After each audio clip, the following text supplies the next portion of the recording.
በአገራችን ሴቶች ቢገቡባቸው እንደሚያረክሷቸው እየተቆጠረ ለመግባት የተከለከሉባቸው ገዳማት ቁጥር ብዙ ነው። መቼም ወንዶች ምዕመናንም ሆኑ ሴቶች ምዕመናት ክርስቶስን እኩል የለበሱ በመሆናቸው በክርስቶስ እኩል የሚታወቁ ሆነው ሳለ ይህንም በመሰለ ሁኔታ አንዱን የክርስቶስን አካል በመገነጣጠል ይህኛው የአካል ክፍል እርኩስ ነው፣ ይህኛው ቅዱስ ነው ማለት ለሕሊና የሚዘገንን ስድብ ነው። ሴቶች ምዕመናት ግን ወደ ምድራዊ ጉባኤ ይቅርና ወደ መንግሥተ ሰማያት እንኳ ከወንዶች ጋር እኩል ይገባሉ። ጮራ ቁጥር 17 ገጽ 19። በአንዳንድ ገዳማት ሴቶች ምዕመናት ገብተው እንዳይጎበኙ እንዳይሳለሙ በግዝት ታግደዋል። በአፄ አምደ ጽዮን ልጅ በአፄ ሰይፈ አርዲ እና በግብፃዊ ጳጳስ አቡነ ሰላማ ሳልሳይ ምንኩስናና ገዳማዊ ሕይወት የስብከተ ወንጌል እንቅፋት ነው። ሰይጣን ያዘጋጀው ወጥመድ ነው። ታድሶዎች ስለ ፍቅር ብለው ክብራቸውን ትተው እግዚአብሔር ወይ ማረን፣ አምላካችን ማረን። ምንኩስናና ገዳማዊ ሕይወት እግዚአብሔር የተናገረውንና ቤተ ክርስቲያን የተቀበለችውን ነገር ሁሉ የመቃወምና የማፍረስ አባዜ የተጠናወታቸው ተቃዋሚዎች መሠረታዊ የሆነው የመዳን ትምህርት ትክክል ባልሆነ እስኮላስቲካዊና ሉተራዊ አስተሳሰብ የለወጡ እንደመሆናቸው በሌሎች ነገር ሃይማኖታዊ ጉዳዮች ላይ ያላቸው እምነትና ትምህርትም የተበላሸ ነው። እስካሁን ለማየት እንደሞከርነው እግዚአብሔር ጸጋውን የምናገኝባቸውንና የምንድንባቸው መንገዶች አድርጎ የሰጠንን እና የሰራልን ነገሮች ከምስጢረ ጥምቀት ጀምሮ ያሉትን ሁሉ ተሐድሶዎች አላስፈላጊ ነገሮች ማድረጋቸው ራሳቸው ከጻፉት ማስረጃ እየጠቀስን ተመልክተናል። በመዳን ትምህርት ላይ ያላቸው የተበላሸና የተሳሳተ አስተሳሰባቸውና ትምህርታቸው በሌሎች ነገር ሃይማኖታዊ ጉዳዮች ላይም የራሱን ጥላ ማጥላቱ አልቀረም፣ ሊሆንም የግድ ነው። ምክንያቱም ከመሰረቱ የተበላሸ ቤት የጸና መኖሪያ ሊሆን አይችልምና። በዚህ ክፍል የምንመለከተው ደግሞ ተሐድሶዎች ከጥንት አንዳንድ መናፍቃን በዋናነት ግን ከሉተር በወረሱት ወይም ሁሉም ከአባታቸው ከዲያብሎስ በወረሱት መሰረት ነገሮችን ባልተረዳ አእምሯቸው አንዱን ካንዱ እያደባለቁ ያበላሿቸውንና እግዚአብሔር የሰጠውን አባቶቻችን ደግሞ የተቀበሉትንና የኖሩበትን የምንኩስናና ገዳማዊ ሕይወት በተመለከተ የሚያነሷቸውን ተቃውሞዎች ነው። እነዚህን ጉዳዮች እስካሁን በሌሎች እንዳደረግነው መጀመሪያ በመጽሐፍ ቅዱስ ትምህርት መሰረት በመቀጠልም በቅዱሳን አበው ሊቃውንት ትምህርት መሰረት እንመዝናቸዋለን። ከዚያም ተቃውሟቸውና ነቀፋቸው እውነት መሆን አለመሆን ግልጥ ይሆናል። በምንኩስናና በገዳማዊ ሕይወት ላይ ተቃዋሚዎች የሚያነሷቸው ነገሮች። ተሐድሶች በምንኩስናና ገዳማዊ ሕይወት ዙሪያ የሚያነሷቸውን ጉዳዮች ራሳቸው ከጻፉት እየጠቀስን እንመልከት። በመጀመሪያ የምናየው እነርሱ የሚሉትን ይሆናል። ከዚያ በኋላ በእያንዳንዱ ተቃውሟቸው ላይ ተገቢውን መልስ እንመለከታለን። አንደኛ፣ ምንኩስናና ገዳማዊ ሕይወትን የስብከተ ወንጌል እንቅፋት ነው። ሰይጣን ያዘጋጀው ወጥመድ ነው ማለታቸው። በአጭሩ አነጋገር የመጀመሪያዎቹ ክርስቲያኖች በኢየሩሳሌም ከተማ ገዳማዊ አኗኗር መስርተው ለመኖር የወሰኑ መሰሉ። ሆኖም በሌላ በኩል እንደ ጌታ መመሪያ ወደ ዓለም ሁሉ የመሄድና ወንጌልን ለፍጥረት ሁሉ የማዳረስ ተልኳቸውን የዘነጉ በኢየሩሳሌም ተከማችተው በመቁነን ወይም በድርጎ ለመኖር የወሰኑ የሚያስመስላቸው አዝማሚያ በምዕመናኑ ቢታይባቸው ነበር። ሥርዓቱ የጌታን ዓላማ የሚጻረር ስለነበረ አገልጋዮቹ ወደ ዓለም ሁሉ ይወጡና ወንጌልን ለፍጥረት ሁሉ ይሰብኩ ዘንድ በኢየሩሳሌም የተከማቸውን ጉባኤ ምዕመናን ጌታ መበተን ነበረበት። የመጀመሪያይቱን ቤተክርስቲያን ምዕመናን በሥርዓተ ገዳም አፍኖ ለማኖር የዓለምም ሕዝብ ወንጌልን እንዳይሰማና እንዳይድን ለማድረግ ጠላት ያወጣውን ዕቅድ ያን ጊዜ ጌታ ባያፈርሰው ኖሮ ወንጌል ባልተሰበከ ነበር። ጮራ ቁጥር 12 ጮራ ቁጥር 11 ገጽ 28።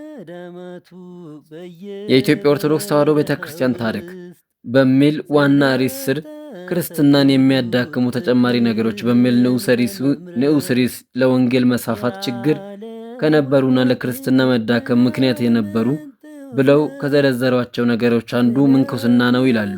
ሆኖም ምንኩስናና ገዳማዊ ሕይወት በሰይጣን የተመሰረተ ሳይሆን ለስም አጠራሩ ክብርና ምስጋና ይግባውና በራሱ በጌታችንና በአምላካችን በመድኃኒታችን በኢየሱስ ክርስቶስ የተመሰረተ ነው። እንደገናም ምንኩስናና ገዳማዊ ሕይወት የወንጌልን መሰበክ ያደናቀፉ ሳይሆን ያስፋፉ፣ የስብከተ ወንጌል ጸር ሳይሆኑ ታላቅ አዎንታዊ አስተዋጽኦ ያደረጉ ናቸው። ይህን ወደፊት እናየዋለን። ሁለተኛ፣ ወደ አንዳንድ የወንዶች ገዳማት ሴቶች እንዳይገቡ ክልክል ወይም ግዝት መሆኑን አጣመው በመተርጎም ከቅድስናና ከብቃት ጋር ለማዛመድና የሴቶች ተቆርቋሪዎችና አዛኝ ቅቤ አንጓች ለመምሰል መሞከራቸው። በአንዳንድ ገዳማት ሴቶች ምዕመናት ገብተው እንዳይጎበኙ እንዳይሳለሙም በግዝት ታግደዋል። በአፄ አምደ ጽዮን ልጅ በአፄ ሰይፈ አርዲ እና በግብፃዊው ጳጳስ በአቡነ ሰላማ ሳልሳይ አባ መጣይ በመሰረቱት ደብረ ሊባኖስ በተባለው ገዳም ሴቶች እንዲገቡ ያደረገ ምንም ቢሆን ተወግዟል በማለት ታወጀ። ጮራ ቁጥር 17 ገጽ 18። በአገራችን ሴቶች ቢገቡባቸው እንደሚያረክሷቸው እየተቆጠረ ለመግባት የተከለከሉባቸው ገዳማት ቁጥር ብዙ ነው። መቼም ወንዶች ምዕመናንም ሆኑ ሴቶች ምዕመናት ክርስቶስን እኩል የለበሱ በመሆናቸው በክርስቶስ እኩል የሚታወቁ ሆነው ሳለ ይህን በመሰለ ሁኔታ አንዱን የክርስቶስን አካል በመገነጣጠል ይህኛው የአካል ክፍል ርኩስ ነው፣ ይህኛው ቅዱስ ነው ማለት ለሕሊና የሚዘገንን ስድብ ነው። ሴቶች ምዕመናት ግን ወደ ምድራዊ ጉባኤ ይቅርና ወደ መንግሥተ ሰማያት እንኳ ከወንዶች ጋር እኩል ይገባሉ። ጮራ ቁጥር 17። በአምስተኛው ምዕተ ዓመት ወደ አገራችን የገባው ሥርዓተ ምንኩስና ስር እየሰደደ ሲሄድ በግልጽ የሚፈጸመው ቅዱሱ የጋብቻ ሥርዓት ተነወረ። በአንዳንድ ገዳማት የተቀደሰ ጋብቻ የመሰረቱ ቀሳውስት እንዳይቀድሱ መደረጉ ሳያንስ ሴቶች ምዕመናት ገብተው እንዳይገቡ እንዳይሳለሙም በግዝት ታግደዋል። ጮራ ቁጥር 17 ገጽ 18። በመጀመሪያ ያነሱት ነጥብ የሴቶች ወደ አንዳንድ ገዳማት እንዳይገቡ መከልከልን በተመለከተ ነው። ሴቶች ወደ አንዳንድ ገዳማት እንዳይገቡ የተከለከሉት በኢትዮጵያ ብቻ አይደለም። ይህ ባህል ኦርቶዶክሳውያን በሆኑ ምስራቃውያንም ዘንድ ያለ ጥንታዊ ባህል ነው። ስለዚህ በመጀመሪያ በኢትዮጵያ ብቻ የተፈጠረ ነገር እንዳስመስለው ለማቅረብ የመሞከራቸው ትክክል አይደለም። ይህ ሥርዓት ገዳም የተጀመረው በኢትዮጵያ ሳይሆን እግዚአብሔር መልአኩን ልኮ በዚህ ሥርዓት መሠረት ወደ አንተ የሚመጡ መነኮሳት ገዳማውያንን በአንድነት ሰብስበ አስተዳደራቸው ብሎ በሰጠው ሥርዓት መሠረት የአንድነት ገዳማትን በመመስረትና በማስፋፋት በሚታወቀው በትውልድ ግብፃዊ በሆነው በቅዱስ ጳኩሚስ ከ296 እስከ 346 ዓ.ም በቅዱስ ጳኩሚስ ነበር። ቅዱስ ጳኩሚስ በሕይወት ዘመኑ 9 ወንዶችና 2 የሴቶች ገዳማትን መስርቶ ነበር። ወደ ወንዶቹ ገዳማት ሴቶች፣ ወደ ሴቶቹ ገዳማት ደግሞ ወንዶች አይገቡም ነበር። ይህ ሥርዓተ ገዳምም በፍልስጤም በታናሽ እስያና በሌሎችም አካባቢዎች ይተገበር የነበረ ሥርዓተ ገዳም ነበር።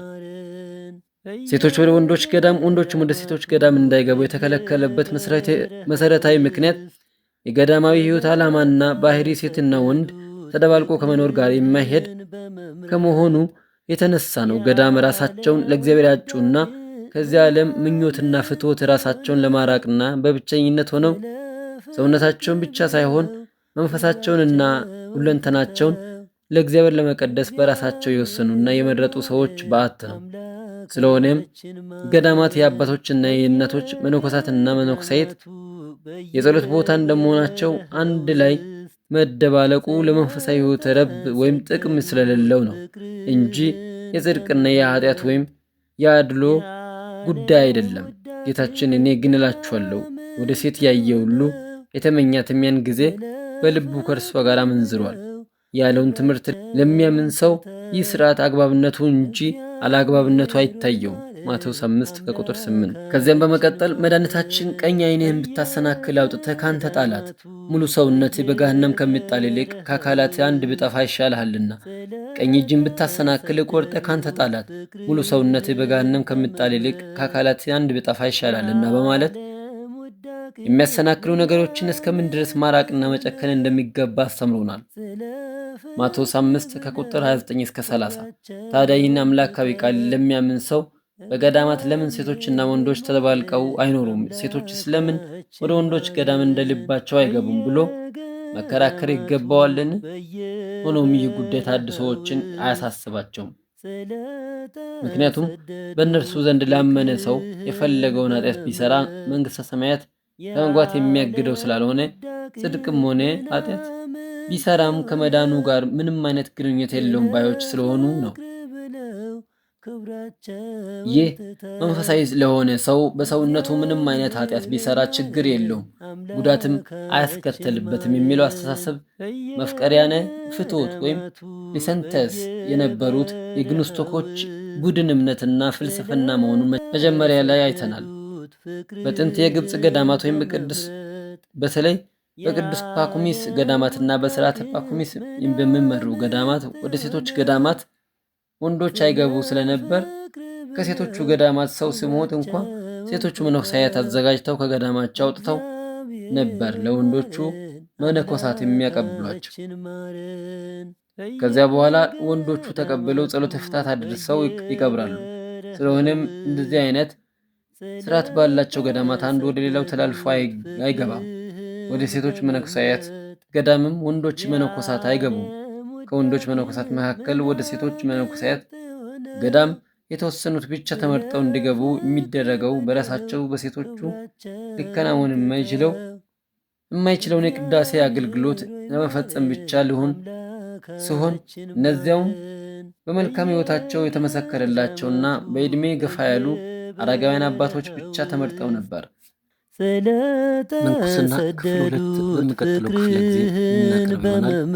ስብሐት ለእግዚአብሔር። የዓለም ውዳቂ ምናምንት ሆነው ስለ ፍቅር ብለው ክብራቸውን ትተው እግዚአብሔር ሆይ ማረን፣ አምላካችን ማረን።